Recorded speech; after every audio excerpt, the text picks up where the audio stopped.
Current ஷாக்ல தூக்கி எறியப்பட்டு பின்மண்டல பலமா அடிபட்டதுனால brain haemorrhage ஆயிருக்கு. மூளைக்கு போற ரத்த குழாய்கள் செதஞ்சிருக்கு. கபாலத்தில் இருக்க ரத்த கசிவை நீக்க கிரண்யாட்டிமிங்கிற ஆபரேஷன் பண்ணணும். உடனடியா ஆபரேஷன் பண்ணாட்டி மூளையோட இயக்கம் படிப்படியா குறைஞ்சி அவங்க மரணமடைய வாய்ப்பு இருக்கு. ஆபரேஷனுக்கு 1 லட்சம் ரூபாய் வரை செலவாகும். சீக்கிரம் பணத்துக்கு ஏற்பாடு பண்ணுங்க. சுமித்ரா, அழாத சுமித்ரா, நான் இருக்கேன்ல. 1 லட்சம் என்ன, 1 கோடி ஆனாலும் நான் செலவு பண்றேன். அசத்திட்டடா, என்னமா நடிக்கிற? பாட்டிமாவா? ஐயோ ஐயோ ஐயோ, பாசம் பொங்கி வழியுது. எத்தனை லட்சம் வேணாலும் செலவு பண்ணுவியா? என்ன தாராளம், என்ன தாராளம், தாங்க முடியலடா. ஏண்டா செய்யறதெல்லாம் அயோக்கியத்தனம், அப்புறம் எப்படிடா குழந்தை மாதிரி முகத்தை வச்சுக்கிற? தட்ஸ் மகேஷ். கரண்ட் கனெக்ஷன் கொடுத்தப்பவே செத்து தொலைஞ்சிருக்க வேண்டிய கிழவி ஏமாத்திட்டா. பரவாயில்ல, இப்போ ஒண்ணு கேட்டு போகல. இன்னும் 24 மணி நேரத்துல கத்து இன்றி ரத்தமின்றி அகிம்சா முறையில கிழவி போய் சேர்ந்துருவா. பணத்துக்கு வேற ஏற்பாடு எதுவும் நடந்துடக் கூடாது அப்படின்றதுனால தான் பணத்தை நானே கொடுக்கறதா ஒத்துக்கிட்டேன். எப்படி? அட பாவி, நல்லவ மாதிரி நடிச்சு ஏமாத்திட்டியே. ஷாக்கா இருக்கா? நான் நடிகரேன்னு தெரிஞ்சுக்கிட்டியா? டூ லேட் மா, டூ லேட்.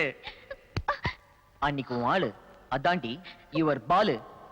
அவ உன்னை கெடுத்துட்டா சொல்றாமான்னு போய் சொல்லி கொற்ற மழையில அவனை நாய் மாதிரி அடிச்சு விரட்டினே. அப்ப என் நடிப்பு உனக்கு தெரியலையா? நானே 4-5 ரவுடிங்களை செட் பண்ணி வீடு பூந்து உங்களை எல்லாம் அடிக்க சொல்லி கூடவே நானும் சேர்ந்து கஷ்டப்பட்டு அடி வாங்கி அந்த பழிய உன் ஆளு அதாண்டி யுவர் பாலு அவன் மேல போட்டனே. அப்ப கூட என் நடிப்பு உனக்கு தெரியலையா? ஓகே, இப்ப நீ வந்துட்ட, எல்லா விஷயமும் உனக்கு நேரடியா தெரிஞ்சு போச்சு. எனக்கு டென்ஷன்ல, நான் கஷ்டப்பட்டு நடிக்க வேணாம். எல்லாமே ஓபன் பிளே தான்.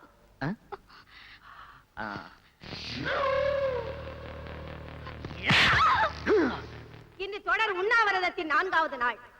வாடிய பயிரை கண்ட போதெல்லாம் வாடினேன் என்றார் வள்ளலார். அப்படிப்பட்ட புனிதர்கள் வாழ்ந்த இந்த மண்ணிலே இன்று ரத்த ஆறு ஓடுகிறது. எங்கு பார்த்தாலும் துப்பாக்கி சூடு, குண்டு வெடிப்பு. இந்த நிலை மாற வேண்டும். இந்த நாட்டிலே அமைதி நிலவ வேண்டும். அதற்காக சாகும் வரை உண்ணாவிரதம் இருக்கும் நம் இதய தெய்வம் ஜேபி அவர்களுக்கு நாம் தொடர்ந்து ஒத்துழைப்பு கொடுப்போம்.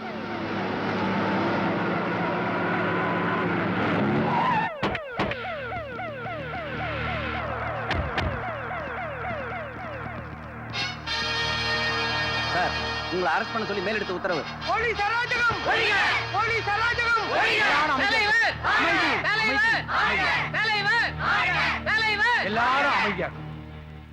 அன்பு, அமைதி, ஆக்கம், இது நம்ம பாடுபட்டு வளர்த்த கொள்கை. அதை நாமே அழிக்கலாமா? சட்டம் தன்னோட கடமையை செய்யுது.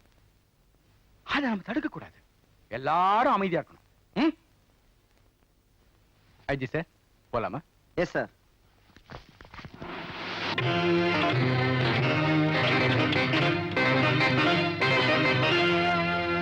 வணக்கம். தலைப்புச் செய்திகள். பாரத பிரதமர் திரு நரசிம்மராவ் தமது அமெரிக்க சுற்றுப்பயணத்தை முடித்துக் கொண்டு இன்று இந்தியா திரும்பினார். நாட்டில் வன்முறை சம்பவங்கள் நாளுக்கு நாள் அதிகரித்து வருவதை கண்டித்து காலவரையற்ற உண்ணாவிரதம் தொடங்கிய மக்கள் கழக தலைவர் திரு ஜேபி இன்று சென்னையில் கைது செய்யப்பட்டார். காவல்துறை வேனில் ஏறும் பொழுது மாரடைப்பு ஏற்பட்டு தனியார் மருத்துவமனை ஒன்றில் தீவிர சிகிச்சை பிரிவில் அனுமதிக்கப்பட்டுள்ளார். நம்ம தலைவரை அரெஸ்ட் பண்ணி உள்ள வைப்பாங்க.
கலவரம் பண்ணி என்னைய கீழ்ச்சிங்க. நீங்க என்ன பண்ணீங்களோ ஏது பண்ணீங்களோ எனக்கு தெரியாது. நாளைக்கு இந்த கவர்மெண்ட் என்ன ரிலீஸ் பண்ணணும். சமா தூக்க மப்புல குதிரை அமைக்கிறாதுங்க, குண்டு வெடிச்சிடும். பாலு, கோபால், பாட்டிக்கு எப்படி இருக்கு? டாக்டர் என்ன சொன்னாரு? சொல்லுங்க கோபால், பாட்டிக்கு எப்படி இருக்கு? உடனடியாக ஆபரேஷன் பண்ணலன்னா பாட்டி பிழைக்காதுன்னு டாக்டர் சொல்லிட்டாரு. ஆபரேஷன் பண்றதுக்கு 1 லட்சம் ரூபாய் பணம் செலவாகும். அவனுங்களும் பணம் கட்டுற மாதிரி தெரியல. அவ்வளவு பணத்துக்கு நம்ம எங்க போவோம்? 1 லட்சமா? நீங்க இங்க இருந்து பாட்டியை பாத்துக்கங்க. நான் எப்படியும் பணத்தோட வரேன். என் உயிரை அடமான வச்சாவது பாட்டியை காப்பாத்தணும். 1 லட்சம் ரூபாய் நீ எப்படிப்பா பெரட்டுவேன்? என் உயிரை கொடுத்தாவது 1 லட்சம் ரூபாயோட வரேன். உயிரை கொடுத்தாவது பணத்தோட வரேன்னு சொன்னியே. நீ சொல்ற இடத்துல நாங்க பணத்தை தரோம். நாங்க சொல்ற இடத்துல நீ உயிரை கொடு. புரியல? எங்க தலைவரை கைது பண்ணதை கண்டிச்சு நீ தீ குளிக்கிற. பணத்தை வாங்கிட்டு நீ ஏமாத்திட கூடாதுல்ல. அதனால நீயா மனப்பூர்வமா தீ குளிக்கிறதாக போலீஸ் கமிஷனருக்கு ஒரு லெட்டர். நீ கையெழுத்து போட்டா மட்டும் போதும். மேட்ரை நாங்களே ஃபில்லப் பண்ணிட்டோம். நீ நினைச்சா கூட தப்பிக்க முடியாது. நாங்களே கொளுத்திடுவோம். இது வரைக்கும் என் வாழ்க்கையில நான் யாருக்கும் எந்த நல்லதும் செஞ்சதில்லை. இந்த அனாதையோட உயிருக்கு ஒரு விலை கிடைக்குதுன்னா அது சுமித்ராவோட பாட்டியை காப்பாற்ற பயன்படுத்தும். திருடனா சாகிறத விட திருந்த மனுஷனா சாகுறோங்கிற சந்தோஷமே எனக்கு போதும். இந்தா இதுல கையெழுத்து போடு. தாராளமா கையெழுத்து போடுறேன்.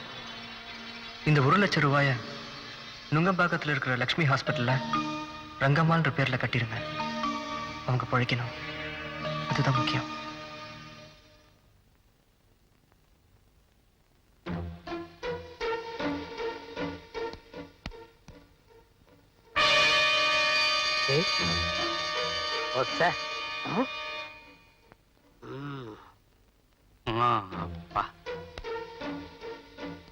பாத்துறங்க கால் சுடுக்க போகுது.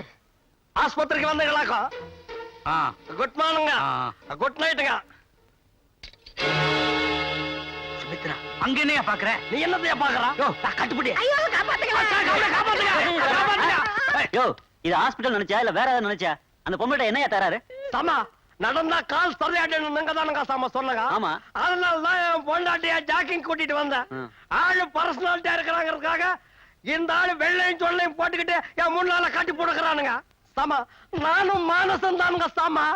கால் சரியில்லாங்கிறதுக்காக என் முன்னாலேயே ரேப் பண்றாங்க. ஐயோ ஏன் நீ அக்கா தங்கச்சி ஏமா ஆமா இந்த காலத்துல ஆம்பளை தனியா நடக்க முடியல.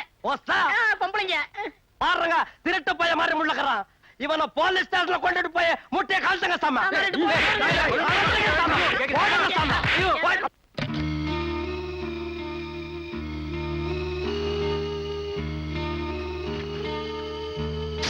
சுமித்ரா சுமித்ரா கோபால்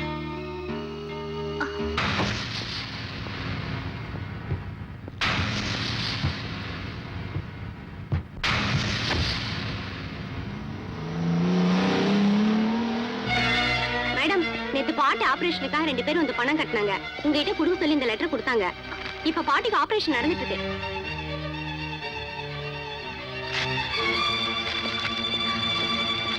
சுமித்ரா, உன்னை இழந்தா தான் இன்னொன்னு பெற முடியும்னு சொல்லுவாங்க.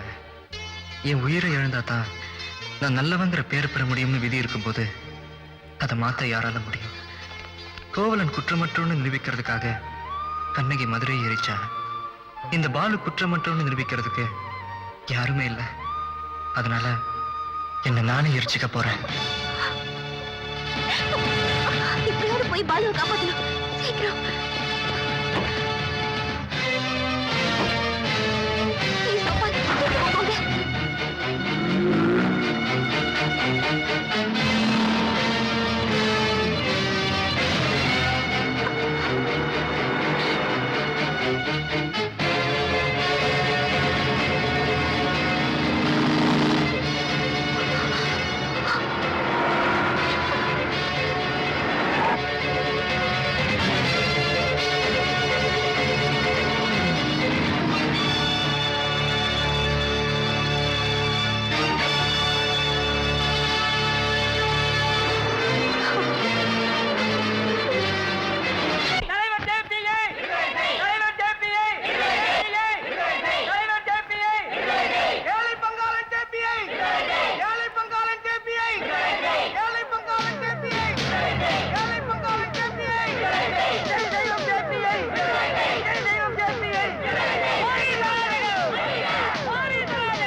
டேய் வேடா போறோம் டேய்